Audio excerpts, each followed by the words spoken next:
Antes de darle la palabra a nuestro próximo invitado, quiero hacer saber que el Ministerio de Desarrollo Agrario ha hecho conocer que finalmente se ha firmado una concesión, una licitación para que la empresa Prime Charters International pueda proveer 44.000 toneladas de urea a las familias agropecuarias del país, tal y como dice el intitulado del comunicado publicado que tenemos en la pantalla, el Ministerio de Agricultura, que tiene otro nombre ahora. De manera que finalmente, a la cuarta tentativa, al parecer, tenemos una solución, aunque la cantidad de 44.000 toneladas es menor a la que se había pactado hace 2 meses, cuando el ministro encargado era el señor Alencastre. Ojalá que se concrete y que sirva para la campaña agrícola en curso, porque ya estamos en el mes de octubre y no se nos ha precisado cuándo llegará esa urea, cuánto tomará distribuirla a los campesinos que necesitan de ella para hacer fecundas sus tierras. Ahora sí, vamos a presentar a Diego García Sayán con mucha satisfacción de recibirlo en las cosas como son. Usted ha sido ministro de Justicia en el año 2000, durante el gobierno de transición que presidió Valentín Paniagua, y que tuvo como primer ministro a Javier Pérez de Cuéllar. Después fue ministro de Relaciones Exteriores. Y yo recuerdo que usted estaba en Lima recibiendo al canciller norteamericano el 11 de septiembre del año 2001, cuando se produjeron los atentados terroristas, y el canciller americano era un general retirado del ejército, Colin Powell, y ese es el día asociado con la gestación de la Carta Democrática Interamericana, que ha tenido vigencia en los últimos 21 años y que ha reaparecido con vigor en nuestra coyuntura política hoy, puesto que el gobierno ha anunciado que la OEA va a convocar a una reunión específica para abordar la situación de la democracia en nuestro país. Cuéntenos, por favor, señor García Sayán, y muy buenas noches. Muchas gracias por la invitación, Fernando. Cuéntenos qué es lo que se puede hacer en esta reunión, quiénes participan en ellas y qué decisión pueden tomar respecto de nuestro país y nuestra democracia. Mira, gracias por la invitación primero. La respuesta a la pregunta tiene que ver con el origen de la Carta Democrática, que tiene relación directa no con los mecanismos clásicos de defensa de la democracia, que eran ante golpes de Estado, ante golpes militares, sino ante deterioros del proceso democrático desde dentro. Y es por eso que el Perú tenía la experiencia de los 90 y por eso que propusimos a América una Carta Democrática Interamericana, que es la que se aprueba, como ha recordado, el 11 de septiembre del 2001 en Lima, justamente para actuar cuando hubiera amenazas y deterioros dentro de los procesos democráticos. Es decir, no estamos ante una ruptura que se produce a través de un golpe militar, porque para eso existen otros mecanismos, ¿no?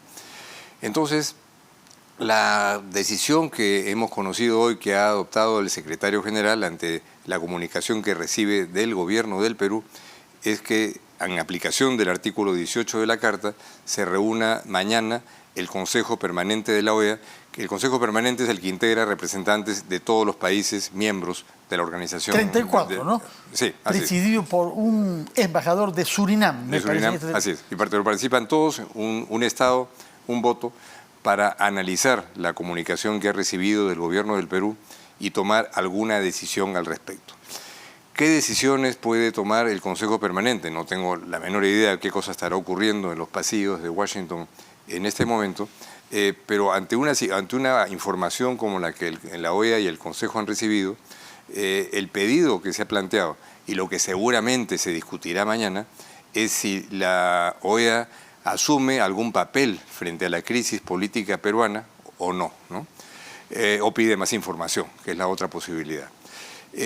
Lo más probable, yo me aventuro a especular, no tengo ninguna información de adentro, es que ante una información como la que se ha recibido, la Organización de Estados Americanos genere algún tipo de gestión diplomática en el Perú para tener más información o podría ser, como se plantea en la propuesta del gobierno del Perú, para propiciar mecanismos de diálogo entre los poderes del Estado frente a la crisis política existente, que es el párrafo final, que es en realidad el que importa de toda esta comunicación.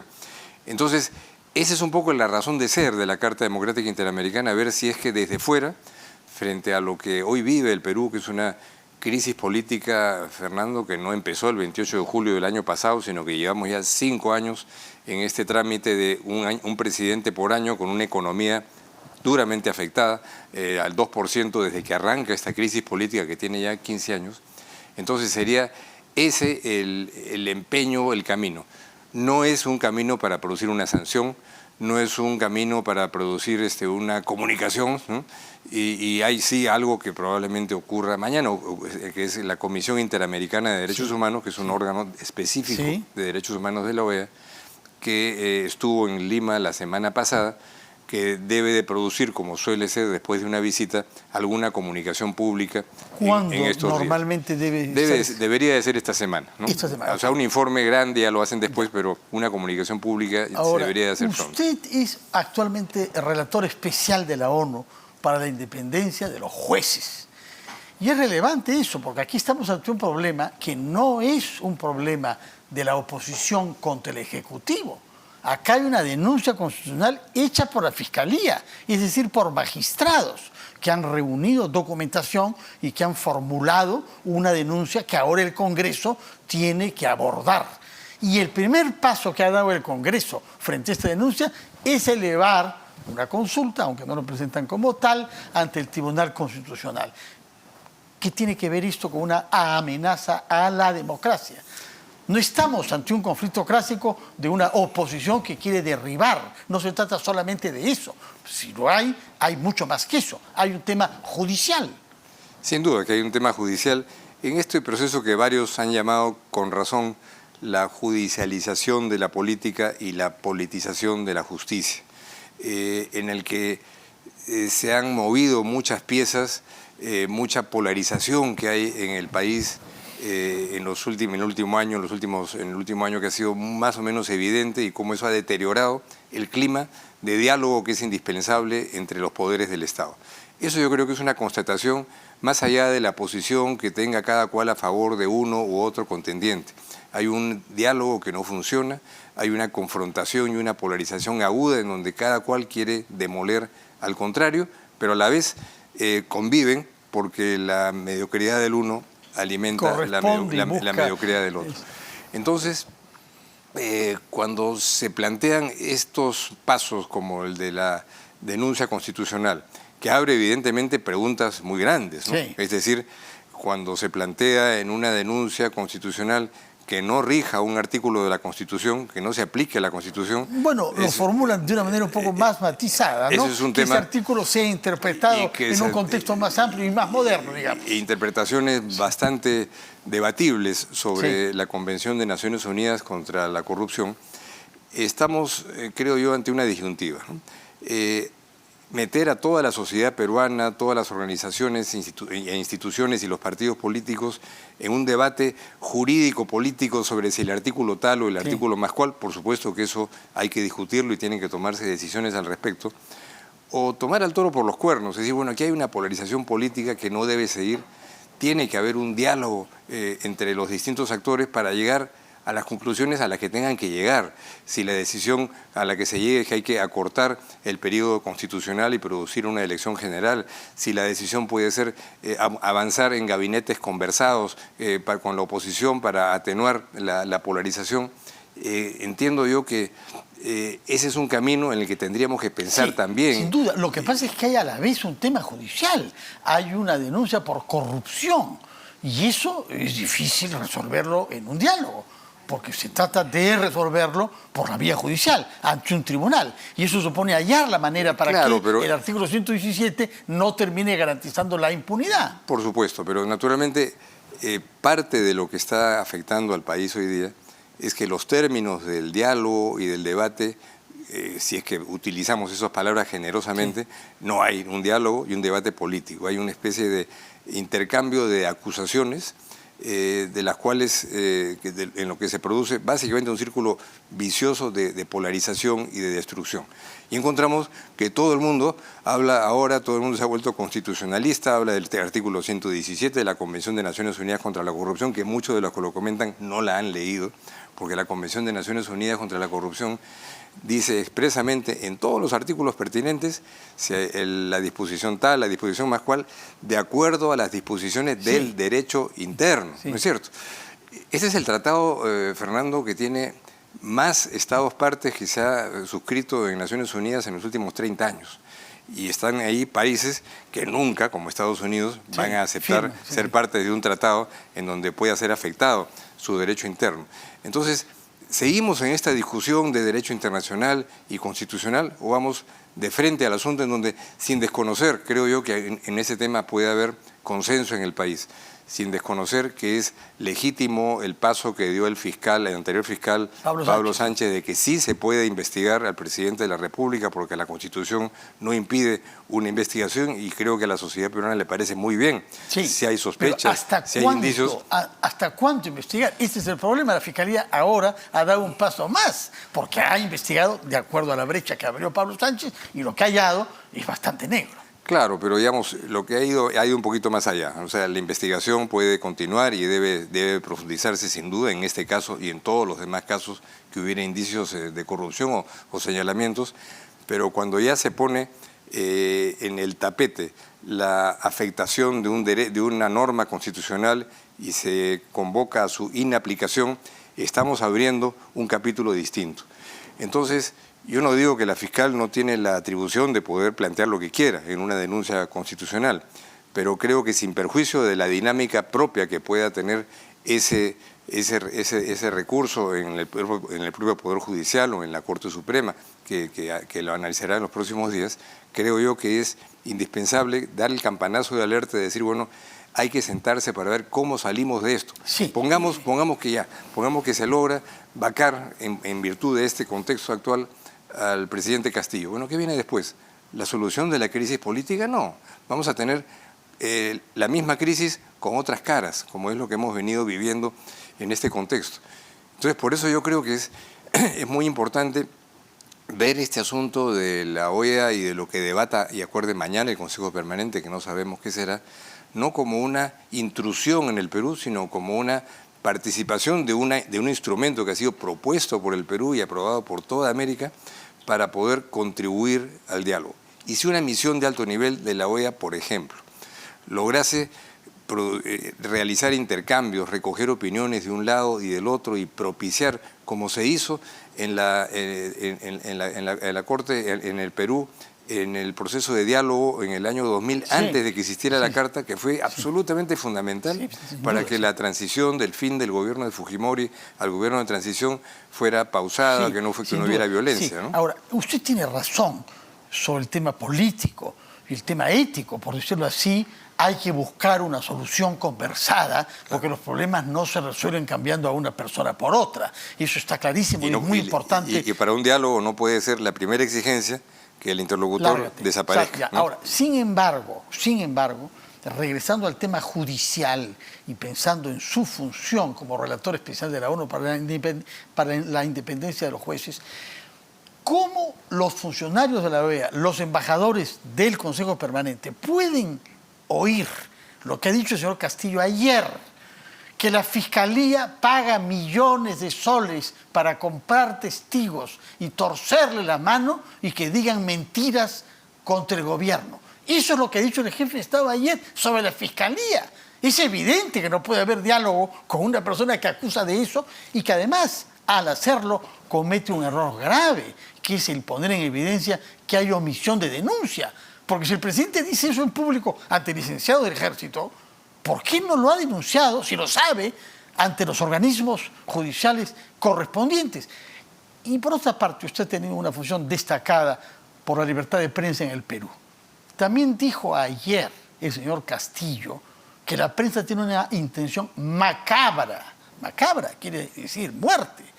Estamos ante dos acusaciones graves que permiten tener muy poca experiencia en que haya un diálogo con el señor Castillo. Y lo que uno se pregunta es cómo los funcionarios de la OEA pueden interpretar cuando escuchen, supongo que lo harán, lo que ha dicho el señor Castillo ayer. Mira, lo que comenta Fernando son evidentemente expresiones preocupantes que no contribuyen a un clima de concordia nacional y naturalmente abren preguntas legítimas sobre la libertad de expresión, que yo no creo que esté en peligro por un comentario de esa naturaleza, y eso está muy afianzado felizmente hoy en el país, pero revela otra vez lo mismo, porque también escuchamos, si entramos a un diálogo de ver quién, del otro lado, unas acusaciones terribles que se hacen en el Congreso y adjetivaciones que no son pues tampoco presentables ni contribuyen a nada. Entonces, creo yo que hay que bajar la temperatura en general a todos, y si vemos esta comunicación que hoy día se ha conocido hacia la OEA, más allá de todo lo que se dice, al final abre una puerta que creo que no puede pasar desapercibida, es decir, vengan a ayudarnos a tener un camino de diálogo.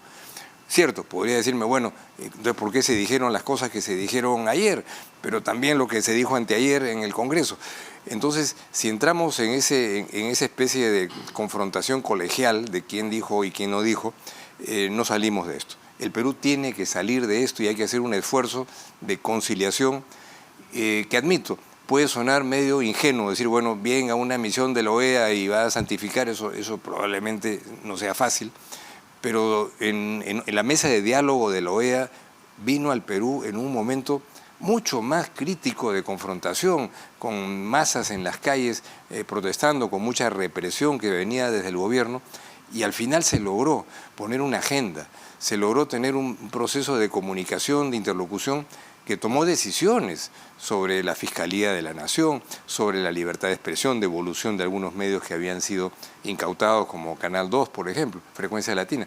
Entonces, no digo que la experiencia sea igual, es una cosa muy distinta. Lo que tenemos ahora no es un gobierno autoritario frente a una sociedad democrática atacada y amenazada, sino una crisis política de las más severas que se ven hoy día en América Latina, Fernando. Entonces, si la OEA nos puede ayudar, en donde es evidente que las fuerzas y direcciones políticas en el país no están en condiciones de salir de este embrollo, porque los partidos prácticamente han desaparecido, lo que vamos a volver a ver con las en las últimas elecciones, donde los partidos, no llamemos tradicionales, los partidos políticos prácticamente ya no existen, se han convertido en fuerzas regionales o en liderazgos que llevan o el membrete de una organización porque necesitan tener un logo para la campaña. Entonces, tratemos como país, tratemos como medios de comunicación de ver cómo los pasos que da la OEA, si es que los da, si es que el Consejo Permanente decide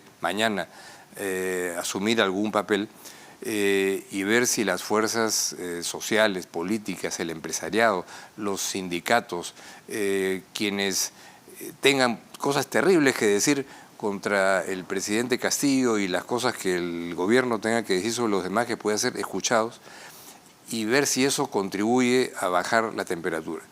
Mi experiencia personal es que estos esfuerzos de buenos oficios, de mediación, pueden ser realmente trascendentes.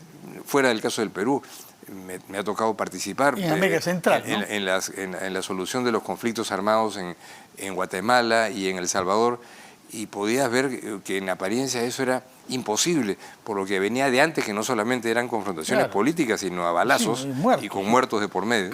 Y al final, esos buenos oficios permitieron que cada cual encontrara que en el fondo había un elemento que sí lo unía al otro, preocupación por el país, preocupación por el futuro nacional, y creo que es la esperanza lo último que se pierde, ¿no? Ahora, justamente usted dice que a diferencia del año 2000, lo que pasa ahora es que no hay partidos, pero además no hay liderazgos tampoco que puedan desbordar sus, digamos, tribus específicas. Cierto, ¿no? o sea, en el año 2000 era una mesa de diálogo entre el gobierno y la oposición, que eran partidos políticos, ¿no? Y la sociedad civil, CONFIEP, los sindicatos, la iglesia, eran observadores y jugaron un papel, por supuesto, muy importante. Ahora eso ha desaparecido, ¿no? Esas organizaciones políticas no existen, de manera que un proceso de diálogo es mucho más complejo, porque tiene que abarcar organizaciones sociales que a veces no tienen una identidad y una personificación jurídica muy clara. Creo yo que los liderazgos de opinión de los medios de comunicación son muy importantes. No insinúo, por supuesto, que la OEA venga a intervenir en qué tienen que decir los medios de comunicación, pero sí creo que es muy importante que se abra un proceso de distensión, de que bajemos la temperatura, porque esto nos está afectando a todos, ¿no? Sí. Entonces, cuando eso ocurre, y vemos que lo que dices con toda razón, Fernando, la crisis de liderazgos que hay en el país hace que, bueno, estemos esperando el líder o la líder que nos saque de este embrollo, y eso no aparece. Sí. Y eso y probablemente no aparezca en el corto ni en el mediano plazo. Entonces, las fuerzas que existen, los actores que están en el escenario, son quienes tienen que salir de este embrollo, porque toda la sociedad peruana está hoy día en una situación muy complicada, porque mira, vamos a una hipótesis, ¿no? Vemos cómo son las expresiones de respaldo a las instituciones clásicas. Al Poder Legislativo, 6%. Sí. Al presidente Castillo, 30%, ¿no? Un poco menos, o por ahí. Sí. Pero no quiere decir que ni el 5% ni ese 25, 30 sea pues una fuerza arrolladora. Pero sí tenemos una tensión que hace pensar, bueno, ¿qué pasaría si se produce una declaración de vacancia de un día para otro con ese 30%, ¿no? ¿Cuáles pueden ser las consecuencias no digo en movilización social, que sería normal, ¿no? Sino en generación de violencia, ¿no? No digo que se esté planteando, ni que eso vaya a ocurrir, pero puede ocurrir. Entonces, ante todas esas eventualidades, como si no fuera ya suficiente que la economía está afectada, pese a que de todas maneras dentro del ámbito latinoamericano la economía peruana no es de las peores, está en términos intermedios, no es de la que más crece, pero tampoco de las que menos crece. La inflación es en términos promedio, ha bajado. Es inferior al promedio de América Latina, de manera que no estamos en la última lona. Pero sí estamos en serios problemas. De acuerdo. ¿No? Es decir, regresando a la reunión de mañana en Washington de la OEA, ¿cuánto puede influir las gestiones que hubo ante la OEA para que se desconozca el resultado electoral del año pasado? Porque acá hubo una misión de observación electoral que validó los resultados, a diferencia de lo que hicieron en Bolivia. Pero hubo quienes acudieron a Washington, a la sede de la OEA, y personas prominentes para sostener que había habido un fraude sistemático. Mira, todo eso es parte del background, de los antecedentes que probablemente se tengan en consideración. Pero creo que hay que distinguir momentos, ¿no? Una misión electoral de la OEA es una misión de la institución vinculada directamente a la conducción de la Secretaría General. El Consejo Permanente es la Asamblea de los Estados Partes, ¿no? Y la decisión que se tome el día de mañana, cualquiera que ésta sea, será no una decisión administrativa de la Unidad de Supervisión Electoral, sino de los estados, que tendrán que asumir un papel activo, ¿no? Es decir, eso no se lo pueden endilgar a la Secretaría General. ¿Cuál puede ser ese papel activo? Usted ha mencionado la posibilidad de que venga una misión acá para promover el diálogo y para escuchar a las partes en conflicto. Por ejemplo, en el año 2000, ¿qué cosa se hizo? Que la mesa de diálogo se tomó la decisión que la encabezaran el secretario general de la OEA y el canciller de Canadá, ¿no? Lloyd Austin, y jugaron un papel dinamizador fundamental. En este caso es diferente, porque no hay un proceso de diálogo acordado, tendría que venir o una persona designada por el Consejo Permanente, que puede ser un canciller, un expresidente, o un representante de los tantos que hay en la ONU, un representante de América Latina o del Caribe, o un grupo de representantes de América Latina y el Caribe. Creo yo que ese paso podría ayudar. Creo que las instituciones peruanas tendrían que prepararse a escuchar y a ser escuchadas también, ¿no? Porque no creo que se pueda introducir también a la OEA como un elemento de polarización, como algunos sectores un poco extremistas acusaban a la OEA durante la Asamblea General de tal o cual barbaridad. La OEA es una organización que tiene de las más antiguas del mundo, y es algo en lo que el Perú ha jugado un papel importante y que esperemos que pueda jugar también un papel positivo para sacarnos de este embrollo, ¿no? Permítame decir que mientras conversamos se ha publicado un tuit del Ministerio Público, que lo ponemos en la pantalla, que dice lo siguiente: el Ministerio Público resolvió no al lugar el pedido de rectificación de la defensa del presidente de la República, Pedro Castillo, por carecer de fundamentos fácticos y jurídicos. Una raya más al tigre de las hostilidades entre el Ejecutivo y la Fiscalía. Bueno, eso como decimos los abogados, hay que manejarlo por cuerda separada. Todo el proceso judicial, institucional, que se maneje por su curso con independencia y, por supuesto, con interacción de los distintos poderes del Estado. Y dentro del marco, por supuesto, de la Constitución y de la ley. Porque si empezamos a decir, bueno, tal artículo de la Constitución no se aplica, abrimos un cajón desastre para que no se aplique en otros casos en que alguien reclamará también que para su caso no se aplique la Constitución, que puede ser buena, mala y perfeccionable, por supuesto que sí, pero que mientras exista tiene que ser respetada y tiene que ser cumplida. Es la primera función, me mencionabas el tema como relator de Naciones Unidas, la primera función es que hay que cumplir con la Constitución y la ley y hay que promover el respeto entre los poderes del Estado. Y que cualquier cosa que lo afecte es algo que tiene que ser cuestionado y tiene que ser corregido. Entonces, yo no pierdo la esperanza, yo estoy convencido y quiero esperar que todas estas movidas que hay se hacen con la intención de transmitir la propia energía, de que se hagan mejor las cosas en el Perú. Pero hay que bajar la tensión y la temperatura. Si no bajamos la tensión y la temperatura, pueden vacar mañana al presidente Castillo y vamos a seguir, Fernando, en una situación muy parecida, porque quien venga tendrá una situación parecida y las elecciones adelantadas que se hicieran darían un resultado tan desperdigado como el que tuvimos ahora en las elecciones municipales. Muchas gracias por su presencia, por la esperanza que ha venido a preconizar y por recordarnos que no se trata solamente de cambiar personas, sino de cambiar maneras de actuar y maneras de pensar la política en función del bien común.